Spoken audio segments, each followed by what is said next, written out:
Praise Lord, जय मसीह की। मैं स्टैनली मैकवान, मेरे YouTube channel Hindi Gujarati Bible study में आपका स्वागत है। मेरे चैनल को आज अभी इसी वक्त आप सब्सक्राइब कर लीजिए और परमेश्वर के ज्ञान में आप बढ़ते जाओ। क्या आप भांस हो, चाहे आप स्त्री हो या पुरुष हो? क्या आप बच्चे नहीं पैदा कर सकते? क्या आप बच्चे पैदा करने में असमर्थ हो?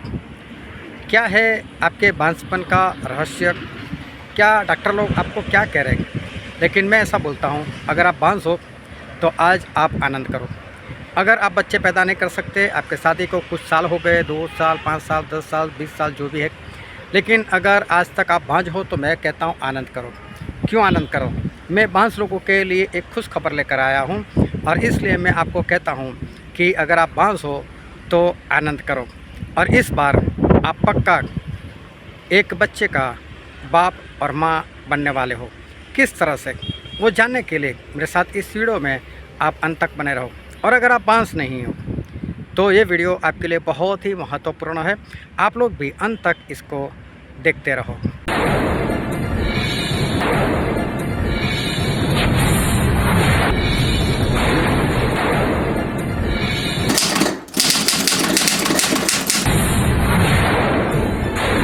अब्राहम, जो कि हमारे आदि पिता, मतलब कि विश्वासी लोगों के पिता है।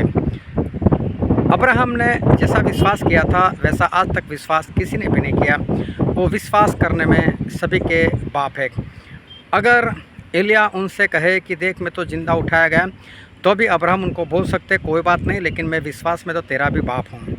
अगर मूसा कहे कि मैंने समुंदर के 2 भाग कर दिए थे और मेरा विश्वास बढ़ा, तो अब्राहम उनको भी बोल सकते कि तू बैठ, विश्वास में मैं तो तेरा बाप हूँ।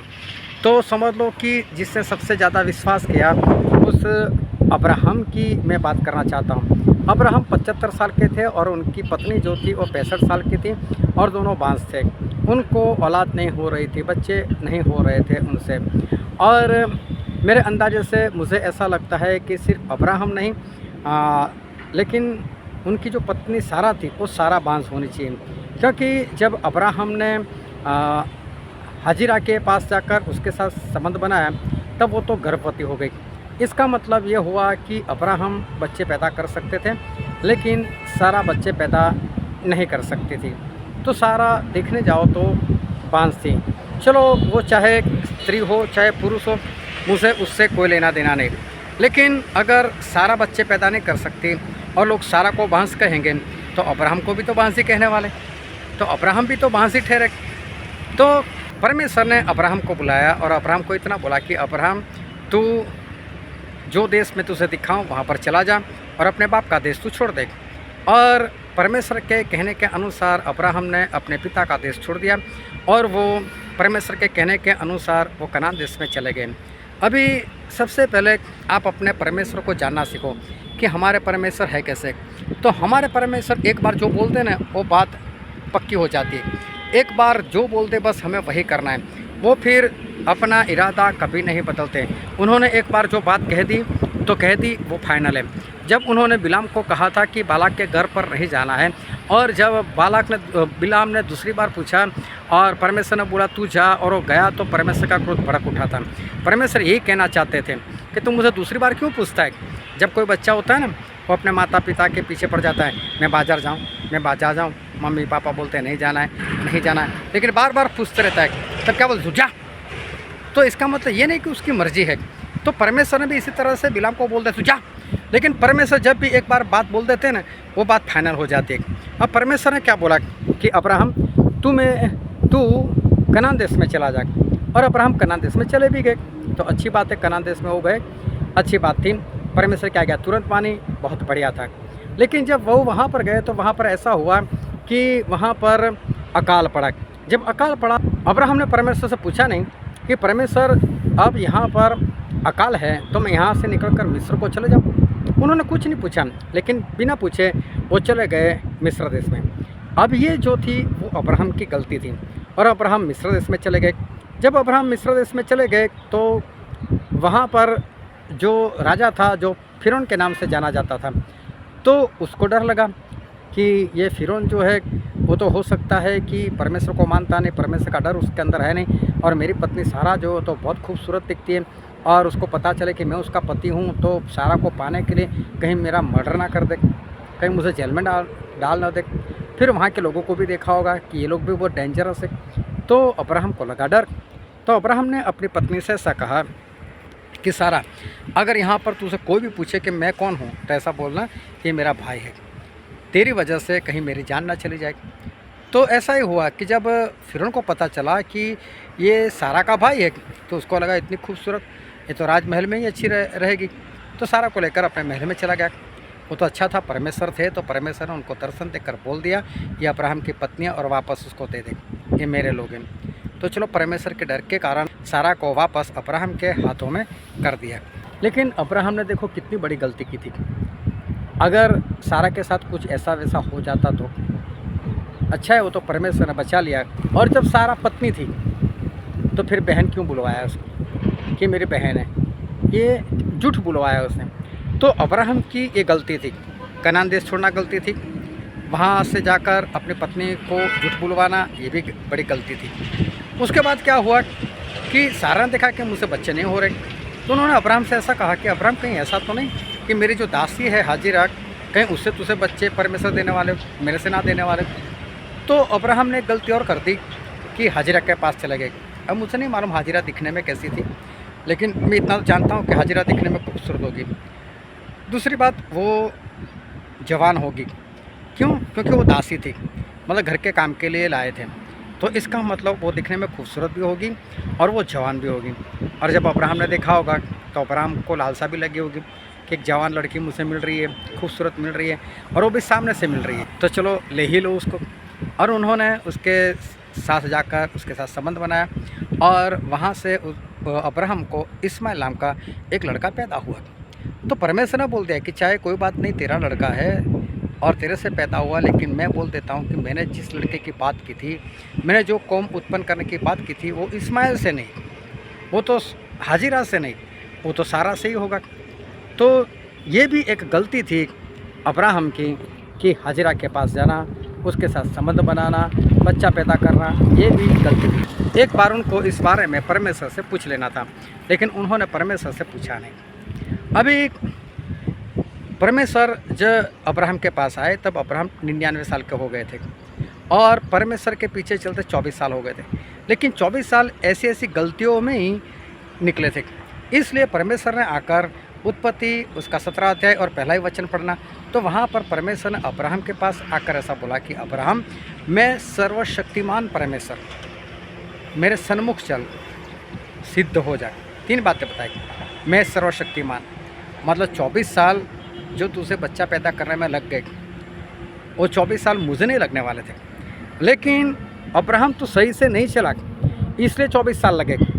तो मेरे सन्मुख चल, मैं सर्वशक्तिमान हूँ, मेरे सन्मुख चल, मतलब मेरे साथ साथ चल।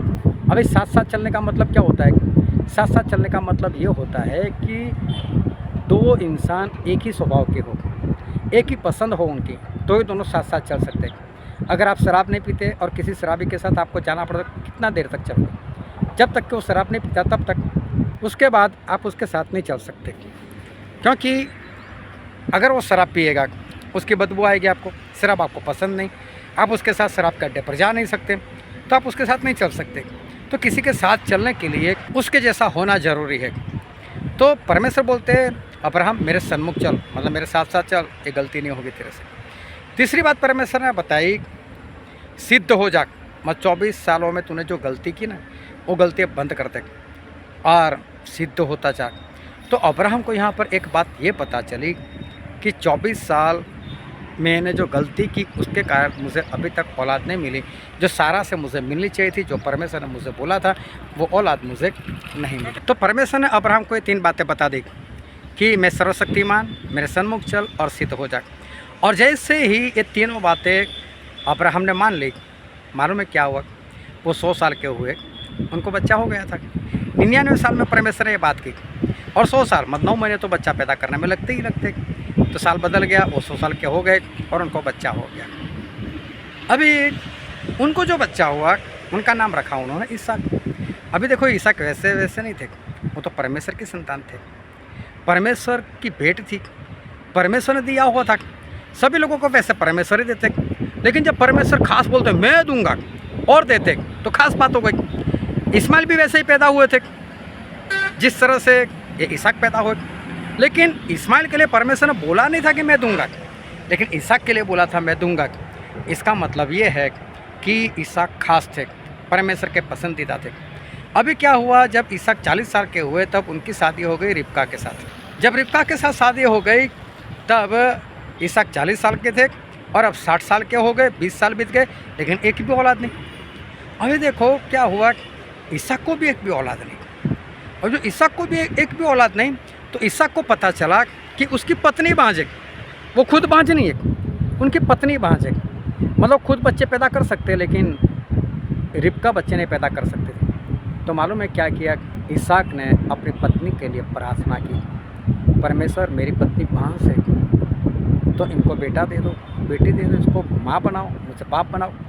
और परमेश्वर ने इसहाक की प्रार्थना सुनी, और इसहाक की प्रार्थना सुनी तो उसको औलाद हो गई और जुड़वा बच्चे हुए, बड़ा एसाव और छोटा याकूब। अब याकूब जो है वो भी परमेश्वर की ओर से थे, वैसे एसाव भी परमेश्वर की ओर से थे, लेकिन एसाव की हरकतें अच्छी नहीं थी। याकूब पहले पैदा होने वाले थे और एसाव ने धक्का मारकर पहले पैदा हो गए, तो परमेश्वर का क्रोध तभी से भड़क उठा, बोले तू बड़े का छोटे का दास बनेगा।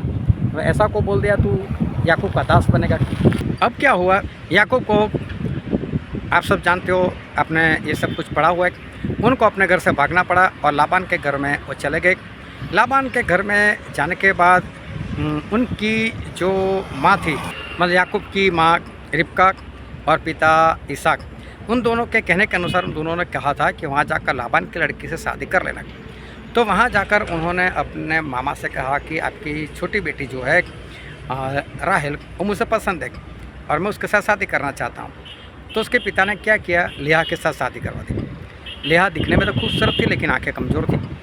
अभी जब याकूब ने देखा कि मेरे साथ ठगी कर दी गई, तो बोले ऐसा क्यों? बोले कोई बात नहीं, 7 साल मजदूरी कर, मैं तुझे राहेल भी दे दूँगा। दूसरे 7 साल मजदूरी करने के बाद राहेल के साथ भी शादी हुई। अभी याकूब राहेल से ज़्यादा प्रेम करते थे, लेकिन लिहा भी तो उनकी पत्नी थी, उनको भी तो प्रेम करना चाहिए। तो हुआ क्या कि ये जो पक्षपात था उसके कारण राहेल जो है वो माता नहीं बन पाई, और परमेश्वर ने गर्भ स्थान खोल दिया लिहा का। लिहा ने एक के बाद 6 बच्चे पैदा कर दिए, लेकिन राहेल से एक भी बच्चा पैदा नहीं होता था। और याकूब भी चाहता था कि राहेल से बच्चे हो, राहेल भी चाहती थी, लेकिन राहेल की एक गलती और थी कि वो मूर्ति लेकर आई थी अपने बाप के घर से। जब उसको पता चल गया था कि मेरा पति जिंदा परमेश्वर को मानता है, तो मुझे भी जिंदा परमेश्वर को ही मानना चाहिए, मूर्ति लेकर क्यों आई? ये पाप की वजह से वो बांझ रही। साथ में याकूब भी उनसे ज़्यादा प्रेम करते, इसलिए वो बांझ रही। तो यहाँ दोनों की गलती है, लेकिन याकूब तो बच्चे पैदा कर सकते। और जब आखिर में उसने परमेश्वर से मांगा, तब परमेश्वर ने उसको यूसुफ जैसा बेटा वो दिया। लेकिन मैंने 3 लोगों की बात की, मैंने बात की अब्राहम की, मैंने बात की इसहाक की, और मैंने बात की याकूब की। ये तीनों बांझ थे, उनकी पत्नियां बांझ थी। चाहे वो बच्चे पैदा कर सकते थे, चाहे बच्चे पैदा कर सकते हो, लेकिन आपकी पत्नी नहीं कर सकती, तो आप भी तो बांझ ही रहोगे। तो ये तीनों तो परमेश्वर को अच्छी तरह से जानते थे, और इसलिए उनको पता चल जाता था। अभी आप बांझ हो, तो मैं आपके लिए क्या खुशखबरी लाया हूँ, वो मैं अभी आपको बताने के लिए जा रहा हूँ। तो सबसे पहले आप अपने दोनों की छानबीन कराओ डॉक्टर के पास से। आप पहले ये जान लो कि पत्नी या पति दोनों में से कौन है जो बांझ है, जो बच्चे पैदा नहीं कर सकते। आप पहले तो जानो, दोनों को जानो। अगर आपने अपनी पत्नी की तपास करवाई और पत्नी के अंदर कुछ नुक्स निकला है, लेकिन आपने फिर भी अपनी तपास नहीं करवाई, आपने ये सोच लिया कि नहीं मेरी पत्नी बांझ होगी क्योंकि उसमें ये नुक्स है, मैं तो सही हूँ, तो आप गलत हो। आप अपनी भी तपास करवा दो पहले।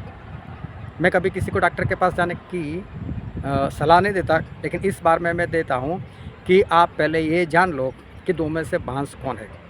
बच्चा परमेश्वर ही देने वाले, दवाई नहीं करवानी हमें। तो पहले तो ये जान लो कि आप दोनों में से बांझ कौन है। किसी एक की तपास करवाई तो आप दूसरे की भी तपास करवा लो।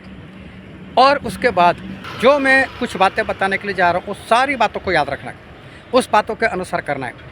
परमेश्वर ने अब्राहम को इतना बोला कि अब्राहम, सर्वशक्तिमान परमेश्वर में मेरे सन्मुख चल, सिद्ध हो जा। ये काम आपको करना है। आपको पहले ये विश्वास करना है कि परमेश्वर सर्वशक्तिमान और आपको बच्चा दे सकते हैं, चाहे आपकी उम्र कितनी भी हो, चाहे आपकी पत्नी को मेंसेस आना बंद हो गए हो, तो भी फिक्र मत करना, बच्चा होगा। दूसरी बात, परमेश्वर के साथ साथ चलो, परमेश्वर का जैसा स्वभाव बनाओ।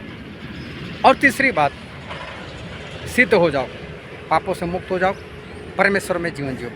पति और पत्नी मैं दोनों की बात कर रहा हूँ। अगर आप दोनों ने ये काम कर दिया तो समझ लो अगले ही साल, प्रेगनेंसी तो अभी रह जाएगी, लेकिन अगले साल आपको बच्चा हो जाएगा, वो भी परमेश्वर की ओर से, और बहुत बढ़िया बच्चा हो जाएगा।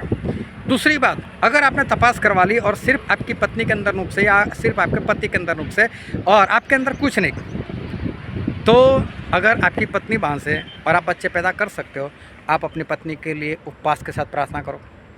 परमेश्वर से कहो, परमेश्वर मेरी पत्नी बांस है, इसका गर्भ स्थान खोल दो। और अगर पति बांस है, उसके बीज नहीं बन रहे और उसके जरिए बच्चे पैदा नहीं हो रहे, पत्नी तो अच्छी है, तो मैं पत्नियों आपसे कहता हूँ, अपने पति को साथ रखो, उपवास करो और उपवास के साथ अपने पति के लिए प्रार्थना करो कि परमेश्वर इनके बीच बढ़ाओ। उपवास के साथ प्रार्थना कर बताओ, परमेश्वर इसको बाप बनाओ, आपकी प्रार्थना सुनी जाएगी। और तीसरी बात, मैं ये कहता हूँ, पति पत्नी एक दूसरे से प्रेम करो, कहीं और निगाहें मत डालो, चाहे बच्चा पैदा नहीं कर सकते, लेकिन एक दूसरे से प्रेम करो। एक दूसरे से प्रेम कर परमेश्वर में आगे बढ़कर एक दूसरे के लिए प्रार्थना करो कि परमेश्वर हमें औलाद दो। आप पति हो तो पत्नी के लिए प्रार्थना करो, पत्नी हो तो पति के लिए प्रार्थना करो और कहो कि ये बांझपन दूर करो और परमेश्वर आपका बांझपन दूर करे। मैं कहता हूँ आपको, अगर आज आपने ये वीडियो देख लिया तो आज से 9 महीने गिन लो और 9 महीने के बाद आपके हाथ में बेटा या बेटी होंगे। ये मेरा पक्का दावा है। जितना मैंने किया इतना किया आपने, तो मेरा पक्का दावा है आज से 9 महीने के भीतर आपके गोद में एक बेटा या बेटी पक्के होंगे। और इसलिए मैं कहता हूँ, इतनी बातें करो, आप माँ बाप बन जाओगे। ये है खुशखबरी। तो बांझ लोग आनंद करो, खुशी मनाओ, जितना मैंने बोला इतना कर लो। परमेश्वर आपको आशीष दे। आमीन।